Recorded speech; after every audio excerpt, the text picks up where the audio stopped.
Welcome to the China Influencer Marketing Podcast. Each week, we speak with top influencers, marketers, and brands who share their experiences, strategies, and tactics for influencer marketing in China. Here's your host, Lauren Hallanan. Hi, everyone, and welcome to episode 20 of the China Influencer Marketing Podcast. Today is just going to be another solo episode, probably a shorter one. I just wanted to come on and talk about a recent article that I wrote for Jing Daily. You might have already seen it, so in that case, maybe this episode isn't relevant for you, but I will be expanding upon the content of the article a little bit, so maybe you want to give it a listen anyway. If not, the article that I'm referring to is an article that I wrote about the decline of once popular video platform Meipai. As we've been seeing a lot of influencers and users migrating to Douyin. Douyin is a video platform, and we talked about it 2 episodes ago in a great interview with Fabian Bern, and I strongly suggest that you go and listen to that interview. He is an expert on Douyin, and he provided so much value. It was a super interesting interview. So yes, you can go back and listen to that episode. But I wanted to record this other episode about Douyin because even since that episode with Fabian, so much has changed between then and now, and that I really think that there's some new things to add to the conversation. And I think that brands aren't really moving fast enough to Douyin. So the more that I can talk about this new app and what's going on, and Douyin's dynamics with some other apps in China, I think the more that I talk about it, the more that people will start to get the hint that Douyin is a big deal, and it's really disrupting the short video space and just the social media industry in China. But before I get started talking about Meipai and Douyin, I just wanted to take a quick moment to thank our sponsor, Parklu. Parklu is China's premier influencer marketing platform. Learn more at parklu.com.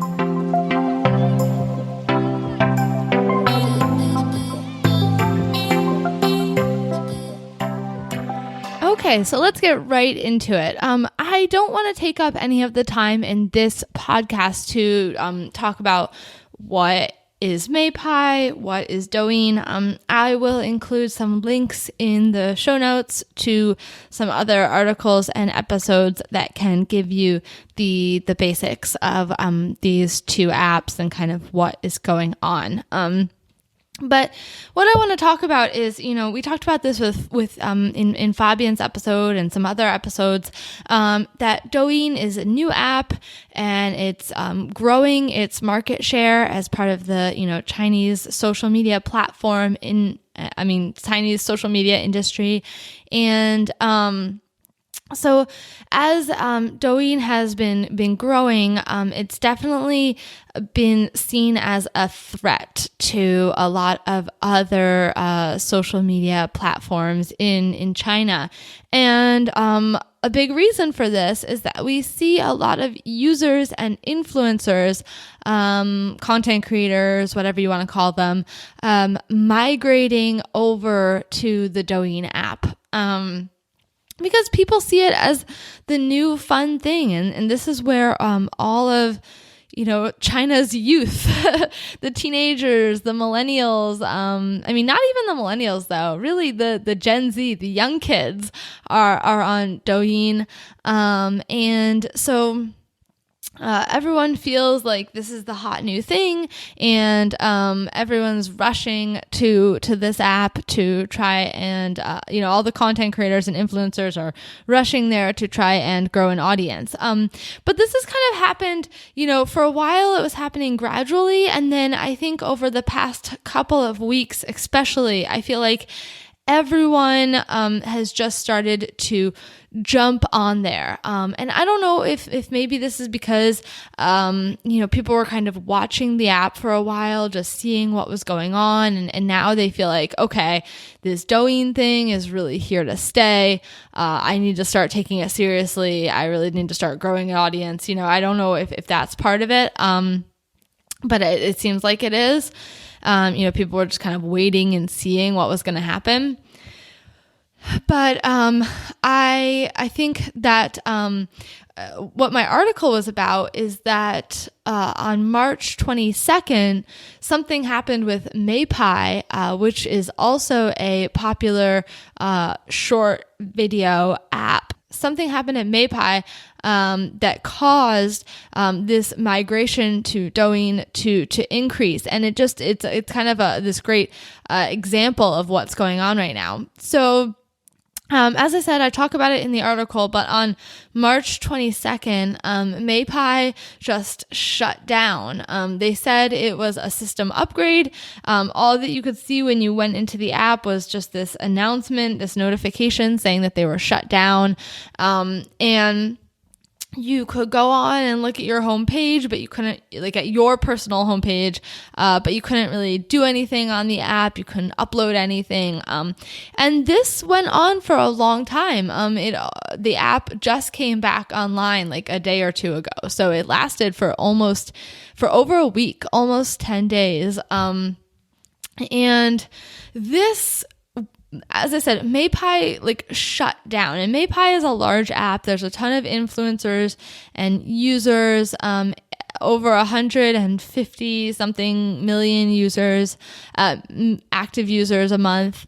And so people started to freak out when Meipai shut down, because Meipai didn't say when they were coming back online.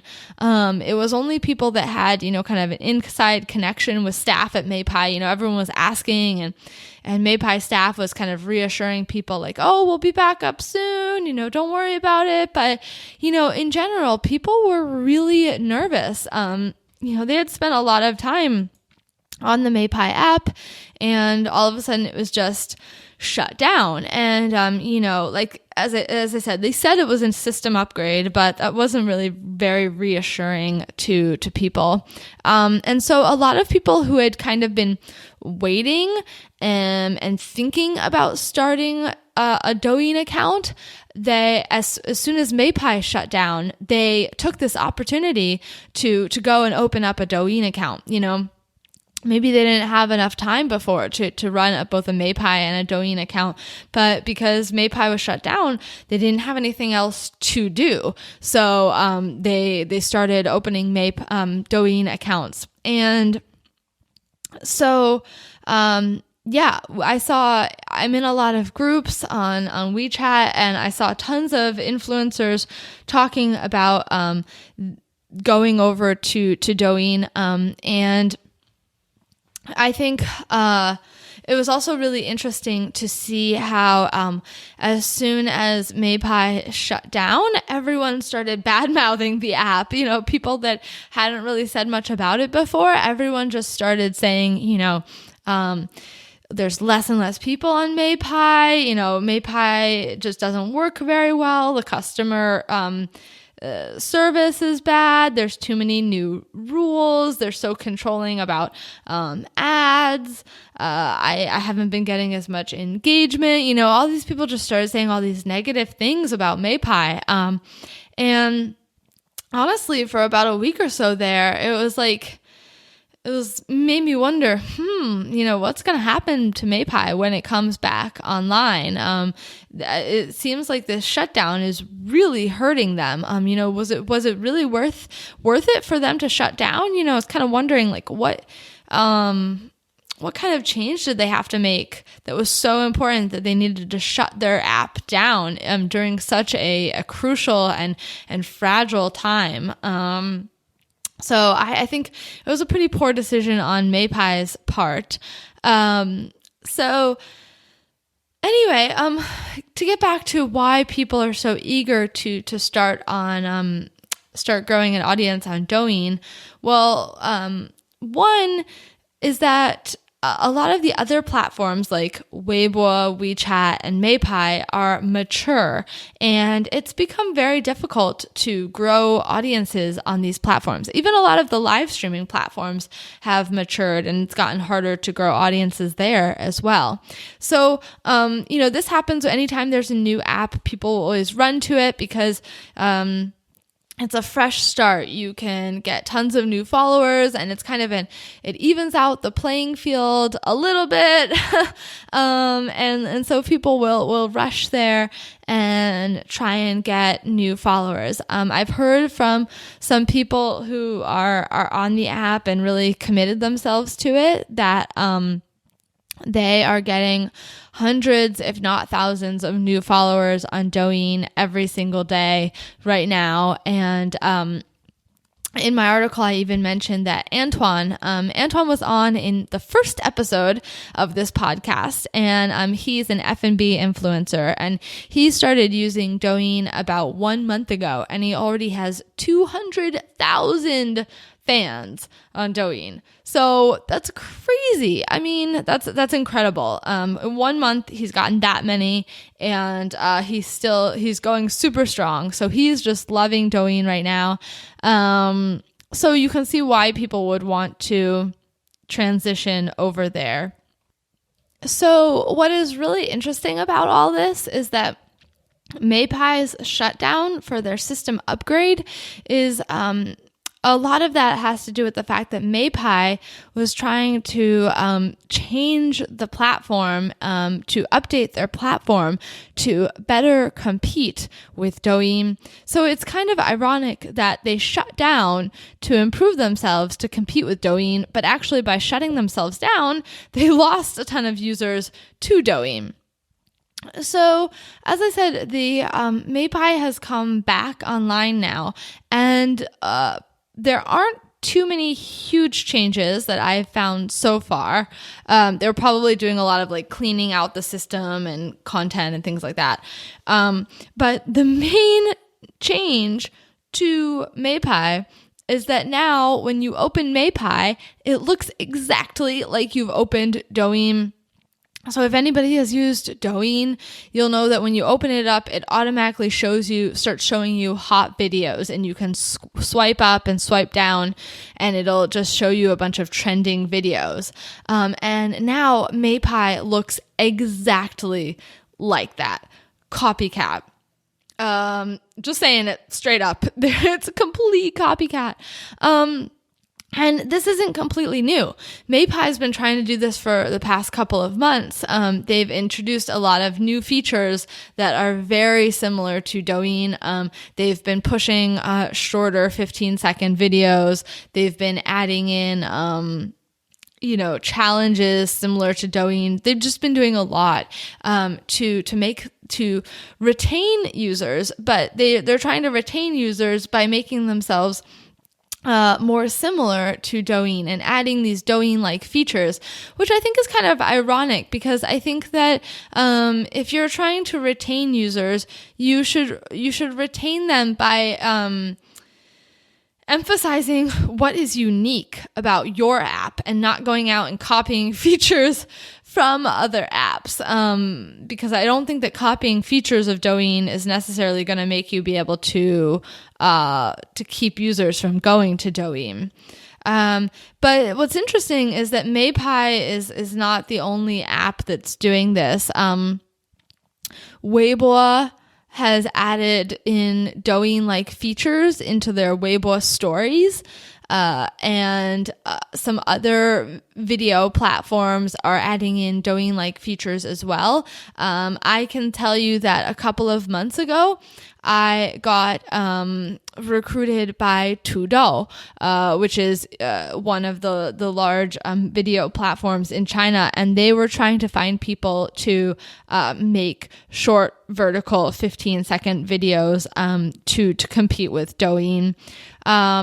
I ended up not doing it, but they're paying people pretty decent prices to make videos and post anywhere from 1 to 5 15-second videos every single day on their platform to compete with this short video trend that's going on in China right now.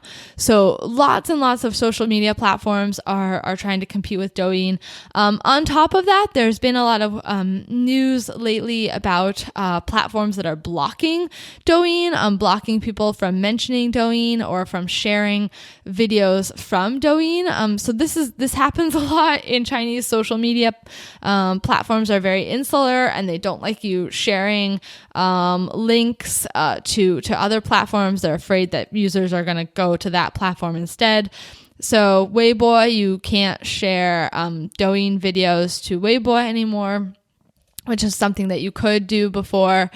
And WeChat, I guess now in WeChat Moments, if you share a Douyin video to WeChat Moments, it will only appear for a little while, and then once it reaches too many likes or views or something, it will disappear. I'll link to all of that if I can find articles with more specifics on those. But essentially, everyone, all of these other apps are getting very worried about Douyin lately, and they're adding in features and doing things to try and retain users. And now it's time for this week's Parklu Influencer Marketing Insights. Influencers create awesome content, but so do agencies. Therefore, it makes sense to ask, what tactics do influencers use to connect with fans that set them apart when it comes to marketing results? Authentic content. Influencers who let their personality shine in their work make their fans feel closer to them. Answering as many questions as possible, communicating daily, hourly, even by the minute. High-frequency engagement with fans is a non-negotiable part of an influencer's life. Fan groups. As an influencer starts to gain momentum, they'll commonly create fan groups. These are going to be composed of the super fans who will like, share, comment, and buy anything the influencer talks about on social. Giveaways. Regularly holding giveaways is a great way for influencers to get more engagement and give back to their fans. Commonly, influencers will front the cash for these gifts themselves. Fan meet and greets. The ultimate way to connect with fans is to meet them in person. Though it's rare to do these meet and greets at scale, this often happens in more intimate settings. Even lower quality content from influencers performs on average 8 times better than brands' own content. But without trusting, loyal fans, influencers' performance would be just like agencies. For more insights and to read the rest of this article from Parklu, visit us at chinainfluencermarketing.com/Parklu. Now enjoy the rest of your podcast.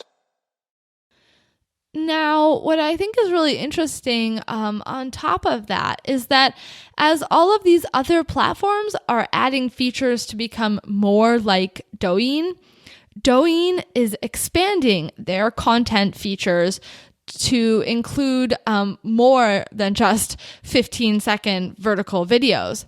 So Douyin has opened up live streaming to its top influencers. Only top influencers can use the live streaming feature.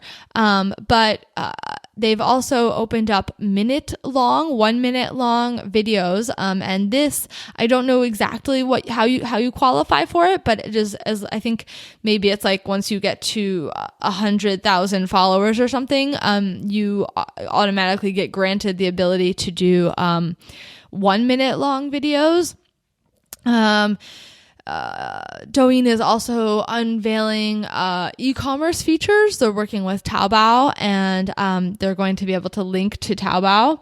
Or some people already are able to link to Taobao in their videos. And I also heard from Fabian that you can now post pictures to Douyin. So as I said, I think it's really interesting. You know, some people are very excited that Douyin is adding these other content types to the platform.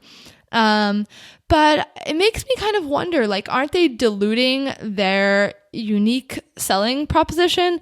Like, what made them popular in the first place was that they were different than everybody else. And now I feel like they are expanding all these different content types and becoming less different than everybody else. So I don't know. We'll see how that plays out. I'm not sure if it's a good thing or a bad thing that they are adding all of these new features. I guess for brands, it's probably a good thing because there are some brands feel like it's very difficult to work with limited types of content. So maybe opening it up to these other types of content and minute-long videos and things like that will make it easier for brands to collaborate with Douyin influencers. I also just want to talk about some of the downsides of the app, because I think right now that Douyin is super hot and everyone's really excited about it. But just because everyone's excited about it doesn't mean that it's perfect by any means. So a couple things that people are worried about, like I said, people are growing really fast on the app, getting tons of new followers every day, lots of likes, engagement, things like that. But some people are a little worried that the numbers are too good to be true. People are like, is it real, or are they using bots to inflate the views and the follower counts? We've talked about this before on the podcast that a lot of apps in China will use bots to make their app look better and make it look more active than it really is. So people are wondering, am I really growing a large audience on Douyin, or are these just bots that are put out there by the platform? Other things that I've heard people talk about, one is that the content rules are very strict, and also just unpredictable, that some of their popular videos or just any videos have been taken down without warning. I had that problem too. I don't even have like any followers on Douyin, but I was posting some videos there, just playing around with the app, and I posted a video of my 1-year-old niece taking a bath, and I don't know if it's because of nudity or something. It's like it's a baby taking a bath. She's bouncing up and down in the tub, and the video got taken down. So I guess nudity matters for babies too, even though it wasn't really showing anything. Anyway, it was just a little odd. I don't know why. But yeah, other people have had, said that their content has been taken down. Even content that's gotten really popular has still been taken down without warning and just unable to put it back up. And another thing that people don't like is that there's not a lot of place to write a content description. The content description section is very, very short on Douyin, and so you can't really say much. And it's hard to include, like, for example, Antoine wants to include recipes that he puts in his videos, but there's nowhere to really put those recipes, and he says that he's been answering people one by one in the private messages, sending hundreds of people these recipes, and it's taken a lot of time, but there's really no other way to do it. So there's lots of little kinks in the platform. Something else that people have talked about, well, not really talked about, but something that I've noticed from listening to other people talk, is that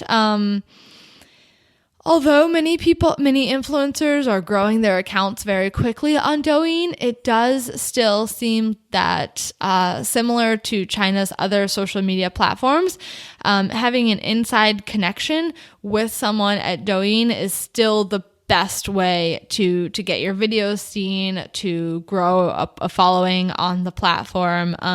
We see this happening in all of China's social media platforms, that you really have to have you have to be partnering with the platform, working with the platform, and they'll be promoting your videos. That's really the best way to grow, and it's always going to be the fastest way to grow. So we see that happening again with Douyin as well. And then, like I said, I think something that a lot of people have been talking about is monetization. A lot of people are like, okay, well, now I've moved to Douyin and I'm growing this huge audience on Douyin. When am I going to be able to start monetizing it? Because, maybe they were already monetizing it over monetizing their audience on Meipai or whatever other platform they were on. And like I hinted at the beginning of the podcast, a lot of brands, even though Douyin has been doing really well, it's been in the news a lot, but a lot of brands are still very hesitant. There have been a lot of brands starting to run campaigns on the app, but overall, it's still early stages as far as brands running campaigns on Douyin. It's still not really, those brands, the brands that are running campaigns on Douyin are, experimental brands who are willing to try new things. Weibo and WeChat are still the go-to platforms for brands. So a lot of influencers are still just thinking, okay, so now I've grown the audience. I gotta convince the brands to, run a campaign with me on here as well. So I think a lot of influencers are just hoping that brands will kind of get their acts together soon. And I think that they will. I hope that brands or agencies or whoever is listening will start to consider Douyin more, because I think that Douyin is it's a very good opportunity for many reasons. I've talked about this in several articles, but I think one of the biggest reasons is price.